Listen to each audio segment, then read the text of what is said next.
Hi, it's me again with Corel tips and tricks. Lately, I've been playing around with optical illusions, and this might be the best one. Here it is just in line form, and then here it is in smart field. And if you really stare at it, it kind of messes with your eye. I would start with the graph paper tool and set it on 24 by 24. Doesn't matter what size you make it, and then hit P to put it in the center of the page. And then go make it black because I draw in red. So that way I can tell the line difference. And let me get this a little bit closer. The first two lines you want to make, and I'll bring in indexing lines so we can see the center, is this line and this line. So let's take a 2-point line and go from there to that apex, and then go from there to that apex. And that's the real beginning of the whole thing. Now you could, later on, we could put a square box around it. And what we're going to do, and the reason I picked 24 by 24 is that we're going to do the center one first and then make the other ones match, because some of them aren't going to match up. Like if you look, there's a crosshair there, there's a crosshair there. So the line is going through every other line. So we want to start in the center, and we want to put a center one. I'm going to zoom in here. And then we're going to do every other line because we want it to be able to cross through there to make it look good. So see that one, I'm skipping a block. Just make sure you get to the node. And there's a lot of ways we could save time. And I'm going to show you one, but I could actually do it on this one by not having to do this and then mirror this, these, how many ever lines there are. See, I'm just watching, and see the lines are getting a little bit thicker apart because we're getting to the apex. But then just go ahead and, we're going to put a box around it anyway, but go ahead and put a line there. Now, like I said, we could move this out of the way and cursor it over and nudge it and put these lines on this side, but it's not that difficult just to kind of, it's kind of, you just got to go to every other one that has the red line and the black line are crossing to make this work good. You could probably do it 100 different ways, but to make it kind of look symmetrical, because then we're going to take basically the graph paper away and just use our intersection of those lines on the next part.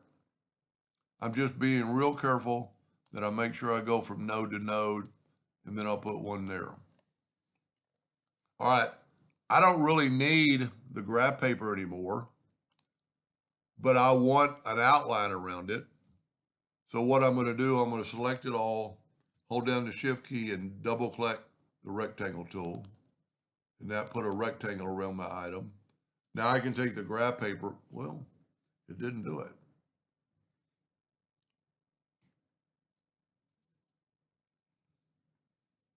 Maybe because it's graph paper. You know what? I wonder if it'll do this. Let me group this together and let me select the rectangle tool. Okay, there we go. That's what we wanted. So evidently the graph paper doesn't work. Since we don't need the graph paper anymore, now we're going to go from these lines up every line. So we're going to start there and just go there. Now this is one that we could nudge together. And I think I already grouped this together because it's a little bit tricky, but it'll save you from having to draw these lines again. I hope that I grouped everything else together. So when I grab this, I can just grab this part.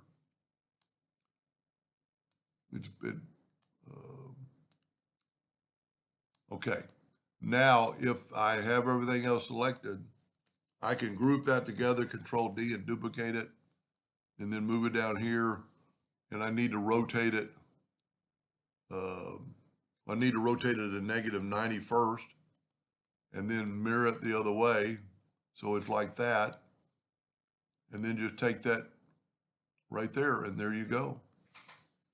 Let's take away the indexing lines. Whoop. And then just start filling it in. Now, every one isn't going to be the same, but if you just fill these in, and like I said in a video a couple of days ago, you don't have to, so we're going to do the opposite one. You don't have, you don't have to wait for the smart fill to fill, just hit it and start moving, hit it and start moving, hit it and start moving. And then we're going to continue every other one. When I learned you could just hit it and keep moving, it saved a lot of time on the smart fill tool. Now, we don't have colors all the way around, so you really need that line in a way, but I'm going to take that outline and move it out of the way. And then I'm going to select all this, and I'm going to take away the line, and then I can put this back and make it black. Let's just delete all this. Control G to group it. Let's make it 4 inches. And then there's 2 ways you could do this. If you set your nudge factor on 4 inches and you Control D and do this, that's not as cool. But if you take it and Control D and then grab your 2-sided cross, that makes it a lot cooler when we do the same thing. Control D, and then just keep your hand on your finger on the control button. Now we're at 8 by 8. We could change our nudge factor to 8. We could group this together, Control G, Control D to duplicate, and you could do as many as you wanted then. And then just Control D down. So you're getting if I didn't mirror it, it wouldn't look anywhere near like that. And I just put a yellow background so it'd really show off. But it's kind of like, when you first look at it, messes with your eyes. I really like the line version. So this is just the lines, and instead of the fill, which is basically the same thing, let's just take away the fill and add lines and turn them yellow. And you know what? They might be too thick because since I made it bigger or smaller, take it, make it black. Object, order, back a page. No, it's the same. That's a little thicker. Lines are a little, no, they're not. They just look like it. This is actually a better one. Pretty cool. Hope that gave you an idea or two, and thank you for watching.